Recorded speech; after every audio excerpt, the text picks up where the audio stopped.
Winnipeg a maintenant un nouveau maire. Après une longue campagne qui a tenu en haleine la ville pendant plusieurs mois, c'est finalement Brian Bowman qui est devenu le 43e maire de la ville de Winnipeg, à seulement 42 ans.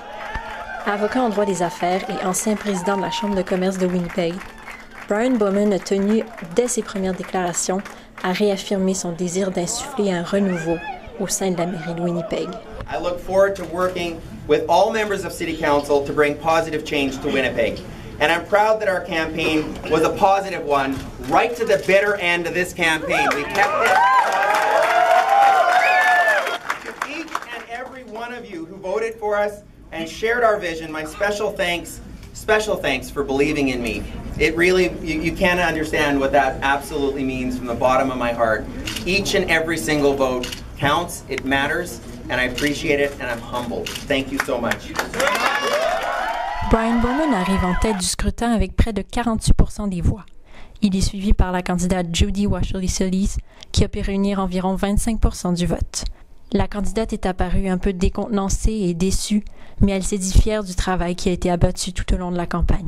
Whatever the result, whatever the outcome of a democratic and free election, we accept the results.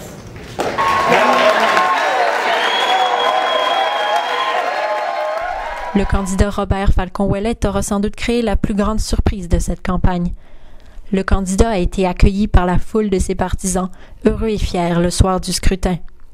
En début de campagne, Robert Falcon-Ouellette était loin dans les sondages, d'abord en 5e position, puis en 4e place. Il a finalement dépassé le candidat Gord Steeves et obtenu la 3e position du scrutin. Robert Falcon-Ouellette s'est dit très encouragé par les résultats. Et c'est une démonstration de le pouvoir d'avoir une vision, mais de capacité aussi de parler avec une vérité que le monde peut comprendre. Et ça fait mobiliser le monde qui ne vote absolument pas dans les élections ou qui votent moins souvent que d'autres personnes, alors des jeunes ou des personnes autochtones, peut-être aussi des francophones, et de parler d'une manière qui est capable de parler avec une grande vision et aussi une réalité de compréhension de qu'est-ce qui se passe dans les villes. Alors c'est ça que j'ai essayé de faire pendant cette campagne. Le candidat Robert Falcon-Ouellette envisage de rester en politique. Tu viens tellement proche, tu as une médaille de bronze et devenir tellement proche et de ne pas continuer de gagner l'or après. Et en savant que s'il y avait un peu de changement dans qui était présenté, j'aurais pu gagner facilement. Main haute, j'aurais pu être la maire ce soir.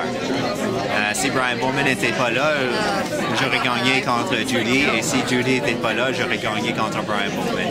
Ces élections ont également créé de nombreuses surprises un peu partout dans la province. Au niveau des conseillers, on note aussi un vent de changement qui souffle à Winnipeg. Le nouveau maire Brian Bowman aura à travailler avec 7 nouveaux conseillers, dont Mathieu Allard, élu à Saint-Boniface avec 73% des voix. Je me sens honoré avec l'appui qu'on m'a accordé à Saint-Boniface. Vraiment, je pense que le thème de mon discours aujourd'hui, c'est que Saint-Boniface m'a donné tout ce que je suis et je suis prêt à redonner à Saint-Boniface. Puis on m'a vraiment accordé un mandat fort ce soir.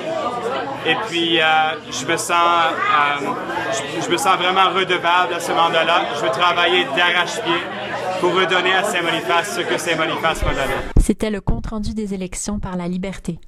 Retrouvez plus d'informations sur nos médias sociaux, notre site Internet et des analyses dans le journal de la semaine prochaine.